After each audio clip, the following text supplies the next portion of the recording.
وسلم يقول ما من مسلم يتوضأ فيحسن وضوءه أو فيبلغ وضوءه ثم قال أشهد أن لا إله إلا الله وحده لا شريك له وأشهد أن محمدا عبده ورسوله إلا فتحت له أبواب الجنة الثمانية يدخل من أيها شاء رواہ مسلم۔ نبی کریم صلی اللہ علیہ وسلم کے صحابہ کرام رضوان اللہ علیہم اجمعین میں علم حاصل کرنے کا، حدیث کو لینے کا اتنا ذوق اور شوق تھا، اتنی ان کو رغبت تھی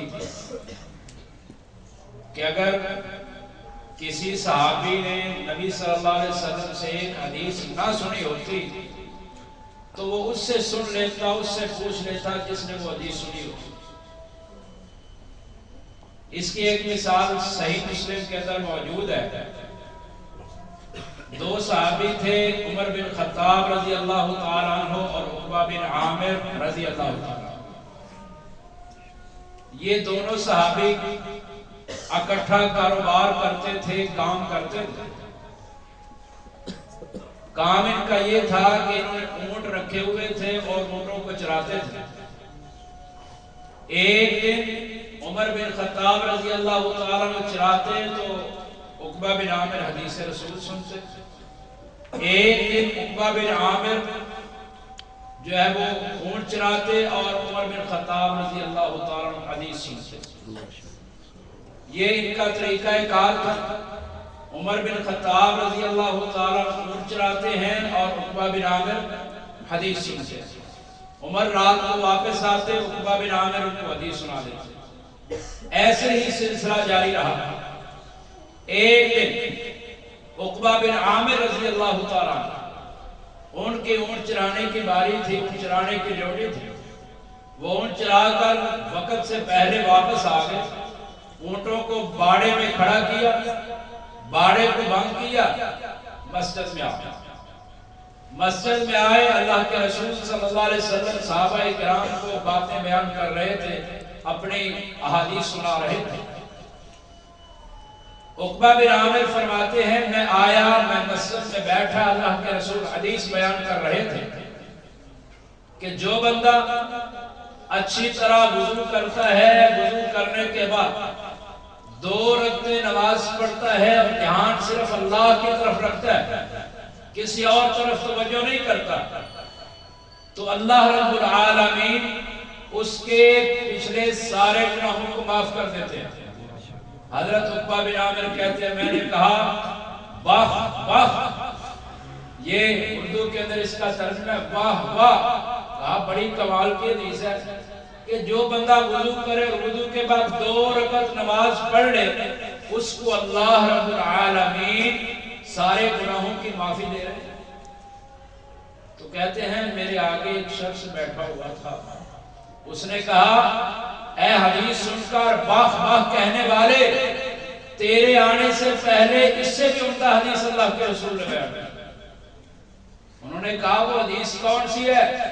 کہا وہ حدیث یہ ہے کہ آپ علیہ السلام نے فرمایا ہے جو بندہ وضو کے بعد اچھی طرح وضو کرتا ہے اور وضو کے بعد یہ دعا پڑھ لیتا ہے اشہد ان لا الہ الا اللہ وحدہ لا شریک لہ واشہد ان محمدا عبدہ ورسولہ، جو وضو کے بعد یہ دعا پڑھ لیتا ہے الا فتحت لہ ابواب الجنۃ الثمانیہ یدخل من ایہا شاء، اس کے لیے جنت کے 8 دروازے کھول دیے جاتے ہیں، وہ جس سے مرضی چاہے گا۔ انہوں نے کہا تو ابھی آیا ہے، تیرے آنے سے پہلے یہ حدیث بیان کی، اور ترمذی کے اندر اس حدیث کی آخر میں موجود ہے اللہم اجعلنی من التوابین واجعلنی من المتطہرین۔ ان الفاظ کو شیخ البانی رحمہ اللہ نے ارواء الغلیل کے اندر 96 نمبر حدیث کے تحت صحیح کہا ہے کہ یہ الفاظ بھی صحیح ثابت ہے، یہ بھی پڑھنے ہیں اللہم اجعلنی من التوابین واجعلنی من المتطہرین۔ یہ نبی کے صحابہ کے حدیث حاصل کرنے کا شوق ہے۔ ایسا ہی شوق ایک امام کے اندر پیدا ہوا، وہ بڑے زبردست امام تھے۔ انہوں نے اپنے استاد کے پاس گئے، ان کے ایک استاد تھے حارث بن مسکین رحمہ اللہ۔